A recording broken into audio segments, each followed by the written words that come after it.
सुरुमा लपर्दा हो कि एकदम माया पाउने, राम्रो लाग्ने, केयर गर्ने। थाहा छ अझै सुरुमा लपर्दाखेरि त यहाँ खाना जान्छु भन्दा पनि राम्रोसँग जानुहोस् है, ल म यो गेम खेल्न जान्छु राम्रोसँग जानुहोस् है, आफ्नो केयर गर्नुहोस् है भन्छ। पछि त थाहा के भन्छ, ल म खाना जान्छु है भने जा कि नजा। यस्तो पछि त जति पुरानो भयो त्यति थाहा। सुरुमा लपर्दाखेरि 2-3 राति पुगे 2-3 बजेसम्म कलमा बोल्छ।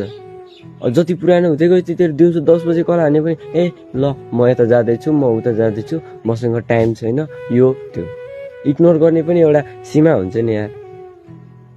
माया गर्छ र पो त्यो मेसेज गरिरहन्छ यार। पहिला जस्तै माया गर्थ्यो अहिले पनि त्यस्तै गर न।